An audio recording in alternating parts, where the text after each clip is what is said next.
여러분이 지금 입고 있는 옷, 앉아있는 의자, 덮고 있는 이불의 컬러는 지금 보여드리고 있는 색을 합할수록 어두워지는 감산혼합의 원리로 만들어졌고, 지금 이 강의를 보고 계신 휴대폰과 모니터의 화면은 빛을 섞으면 더 밝아지는 가산혼합의 원리로 표현되고 있습니다.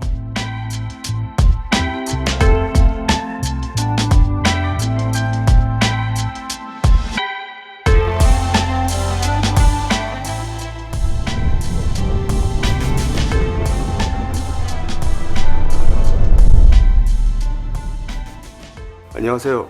컬러리스트 허정입니다. 방금 RGB가 모두 밝게 켜진 모니터의 픽셀을 보여드렸는데요. 신기하게도 이 레드, 그린, 블루의 빛이 섞이면 색이 나눠져 보이지 않고 흰색의 빛으로 보이게 됩니다. 그럼 만약에 다른 색의 빛을 만들려면 어떻게 해야 할까요? 그 방법은 레드와 그린, 블루를 다른 비율로 혼합하면 됩니다. 예를 들어 노란 빛을 만들고 싶으면 레드와 그린을 섞고, 마젠타를 만들고 싶으면 블루와 레드를 섞습니다. 이 세 가지 색상의 밝기 비율을 미묘하게 변화시켜서 여러 가지 색을 만들 수 있고, 셋 다 꺼버리면 블랙이 됩니다.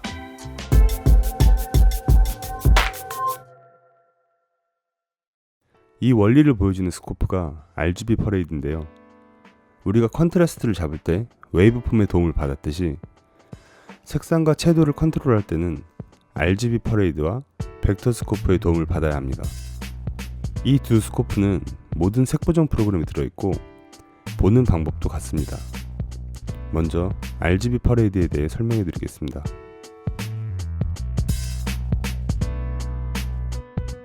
우리가 보는 휴대폰이나 TV, 컴퓨터 모니터와 같은 디스플레이는 RGB, 이 세 가지 색들의 밝기 비율을 조절해서 색을 표현한다고 했는데요. RGB 퍼레이드는 픽셀 안에서 세 가지 빛이 모두 합쳐지면 화이트, 모두 꺼지면 블랙이라는 원리를 이용해서 화이트 밸런스를 맞출 수 있습니다. 대부분의 그림에선 제일 높은 밝기인 화이트가 되어야 하는 부분과 제일 낮은 밝기인 블랙이 되어야 하는 부분이 있습니다. 그 두 가지 부분 중에서 블랙이 되어야 하는 부분을 찾고, 그 부분이 웨이브폼 상에서 어느 곳에 위치하고 있는지 파악합니다. 그리고 그 부분이 RGB 퍼레이드에선 어떤 상태인지 살펴봅니다. 웨이브폼 상에서는 한 점으로 표현되던 시그널이 RGB 퍼레이드에선 세 점으로 표현되는데요. 아까 보여드렸던 하나의 픽셀이 RGB로 나눠져 있는 것과 같은 원리입니다. 그림상에서 제일 어두운 부분의 RGB 각 채널 값이 스코프 제일 밑부분에 일렬로 정렬되어 있으면 RGB 각 채널이 모두 똑같이 꺼져 있는 블랙이라는 뜻이고, 제일 밝은 위쪽에 정렬되어 있다면 세 채널이 균등하게 켜져 있는 화이트라는 뜻입니다. 스트리트 파이터 2는 80년대생 아재들이라면 어렸을 때 많이 즐겼던 게임일 텐데요. 장풍을 쓰려면 어떤 키를 입력해야 하는지 알고 계시죠? 네, 물론 아주 잘 알고 계시겠죠. 워리우겐이나 왓따따뚜겐도 마찬가지입니다. 우린 이 게임을 몇십 년 전에 끊었는데 어떻게 아직도 기억하고 있을까요? 그 이유는 미친듯이 많이 해봤기 때문입니다. 지금은 컬러볼을 모니터를 보면서 마우스로 조작하는 방식이 생겼지만, 제가 처음 색 보정을 시작할 땐 컨트롤러의 물리적인 볼로 배워서 색의 방향을 외워야 했습니다. 그래서 몇 주 동안 헷갈렸던 기억이 있는데요. 그런데 계속 하다 보니까 나중에 벡터 스코프만 보고 그림의 분위기가 어떠하겠다라는 것도 예측할 수 있게 됐죠. 색 보정을 진지하게 생각하고 계시다면 벡터 스코프상 색의 방향을 무의식적으로 알 수 있도록 외워두시는 게 좋습니다. 처음엔 좀 헷갈리다가 며칠 지나면 머릿속에 자리가 잡힐 거예요. 벡터 스코프의 원리는 아주 간단합니다. 벡터 스코프는 밝기 신호를 제외한 색상과 채도를 보여주는데요.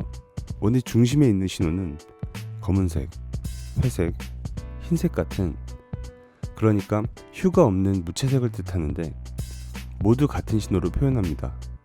그래서 이렇게 무채색의 그라데이션이 있어도 밝기 신호는 직접적으로 표현하지 못해서 신호가 가운데로 몰려있죠. 무채색은 밝기가 달라도 색상과 채도가 없기 때문에 벡터스코프에선 표시할 시그널이 없습니다. 벡터스코프는 이 무채색 신호들의 색이 조금씩 더해져서 특정 색의 방향으로 점점 뻗어나갈수록 채도가 늘어나는 원리입니다.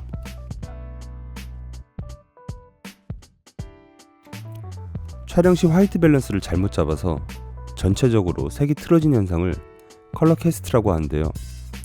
이런 경우 어느 정도 화이트 밸런스를 잡고 나서 컨트라스트 작업을 한 다음 미세하게 화이트 밸런스를 다시 잡아줘야 됩니다. 그 이유는 컨트라스트 1부에서 설명드렸던 것처럼 처음부터 색이 틀어진 상황에서 밝기를 높이거나 낮출 경우 한번 방향이 잘못 잡힌 색이 더 삐뚤어질 수 있어서인데요. 촬영 원본의 색이 많이 틀어져 있다면 컨트라스트 작업 전에 어느 정도 방향을 잡아놓고 시작하는 게 좋습니다. 프리미어에서 색 보정할 때 제일 첫 단에 있는 게 색온도 조절인데요. 여기서 어도비가 생각하는 색 보정의 순서를 볼 수가 있습니다. 인공 조명이 아닌 자연 상태에서 빛의 색은 따뜻한 계열의 난색과 차가운 계열의 한색으로 거의 조절이 가능하지만 수중 촬영을 하거나 IR 필터를 잘못 선택하게 되면 드물게 틴트 페이더를 건드려야 할 때도 있습니다. 프리미어의 색온도 페이더는 편하지만 섀도우, 미드톤, 하이라이트 전체 영역을 통째로 조절해서 각 영역을 세밀하게 맞추기가 힘듭니다. 그래서 페이더를 이용하여 전체적으로 러프하게 맞춰준 다음 3볼로 세부 조절을 하는 걸 권해드립니다. 파이널 컷도 프리미어와 마찬가지로 3볼로 조절하면 되고, 만약 리졸브로 작업한다면 컬러 체커를 구매해서 오토 화이트 밸런스를 잡는 방법도 있지만 직접 맞추는 방법보다 정확하지 않아서 별로 추천드리진 않고, 눈을 훈련시키기 위해서 직접 그리고 많이 잡아보는 방식을 추천해드립니다. 세 프로그램 모두 색상과 채도를 조절할 때 커브를 사용할 수도 있지만 컬러 컬렉션에서는 컨트라스트를 맞추는 휠과 볼을 번갈아 조절해야 돼서 색상원이 그려져 있는 볼로 작업하시는 게 제일 빠릅니다. 현실에서의 색온도 개념을 쉽게 설명드리자면, 불의 온도는 처음에 붉은 기운으로 시작해서 점점 온도가 높아질수록 푸른색을 띠게 됩니다. 그런데 이 켈빈으로 표현되는 수치는 카메라 안에서는 반대입니다. 카메라 안에는 자동으로 화이트 밸런스를 맞추는 사람의 눈과는 다르게 수동으로 조절되는 화이트 포인트가 들어있는데, 만약 촬영 시에 색온도 2200의 붉은 기운에 카메라의 화이트 기준점을 맞춘다고 하면 그보다 붉지 않았던 것들은 푸른색으로 촬영되고, 반대로 카메라가 푸른색 조명을 화이트 포인트로 잡는다면 그보다 푸르지 않았던 색들은 붉게 촬영됩니다. 그래서 카메라에서는 화이트 밸런스 수치가 낮을수록 나는 붉은 빛을 하얗게 찍고 그보다 붉지 않았던 노란색이나 흰색은 푸른색으로 촬영하겠다고 해서 실제 색과는 다르게 푸르게 촬영되는 겁니다. 우리는 종종 화이트 밸런스를 잘못 맞추고 촬영을 하게 되는데요. 그 실수를 일부러 해보겠습니다. 자, 여기 제가 맑은 날 같은 장소에서 일부러 색온도를 틀어 촬영한 소스가 있습니다. 먼저 제일 붉은 7200켈빈, 그리고 맑은 정오의 햇볕인 5600, 그리고 제일 푸른 2200켈빈으로 촬영한 소스입니다. 왼쪽의 붉은 소스와 오른쪽의 푸른 소스를 가운데에 있는 소스에 맞춰볼게요. 먼저 가운데 소스의 RGB 퍼레이드를 보면 안부와 명부의 RGB가 잘 정렬되어 있지만 푸른 소스와 붉은 소스에는 각 채널의 특정 색상이 위로 올라간 걸 볼 수 있습니다. 먼저 RGB 퍼레이드를 참고해서 볼을 사용하여 섀도우, 하이라이트 순서로 RGB 신호를 일렬로 정렬시켜줍니다. 스코프를 보면서 안부와 명부의 신호를 정렬시켜준 다음에 미드톤은 그림을 보면서 자신이 만족할 만큼 색상을 이동시켜 보는데, 이때 여러분이 주의하셔야 할 점은 미드톤은 섀도우, 하이라이트와는 다르게 화면의 컬러에 따라 한쪽으로 치우쳐 있을 수도 있다는 점입니다.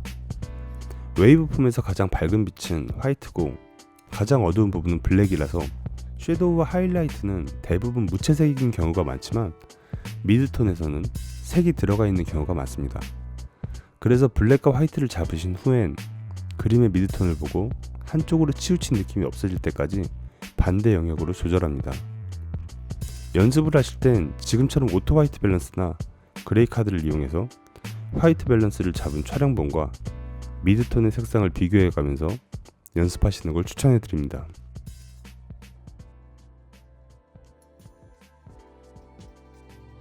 대부분의 그림엔 블랙과 화이트가 존재하고 그들의 차이를 넓혀준다는 건 컨트라스트가 높아지고 그에 따라 채도와 선예도가 올라간다는 걸 의미합니다. 화이트 밸런스가 틀어진다는 것은 블랙과 화이트에 색이 들어갔다라는 뜻이고, 이건 다시 말해 순수한 블랙과 화이트를 포기해서 그림이 원래 가져야 하는 색상과 채도 그리고 선명도를 손해보겠다는 말과 똑같습니다. 수천억을 들인 헐리우드 블록버스터의 컬러 그레이딩이 아무리 화려하더라도 블랙과 화이트를 지키는 이유가 바로 이 컨트라스트를 확보해서 개조를 넓게 쓰려고 하기 때문입니다.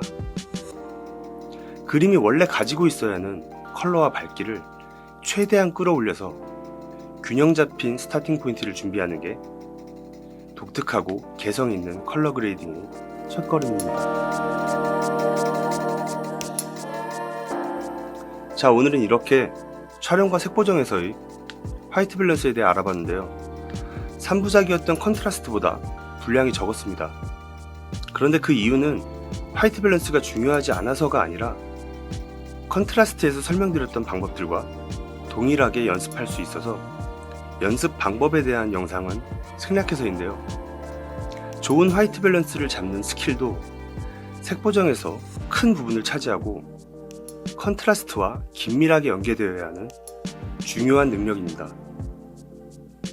그림에 무조건 어떤 색을 넣으려고 하기보다 어떤 느낌이 중립적인 화이트 밸런스인지 조금 붉게 아니면 조금 푸르게 약간씩 이동시켜보면서 블랙과 화이트 포인트 그리고 중립적인 미드톤에 대한 감각을 키우시는 게 중요합니다. 많이 실수해보시고 많이 바로잡아보세요. 그런 이번 영상도 시청해주셔서 감사하고요. 다음 섀도우 편에서 뵙겠습니다.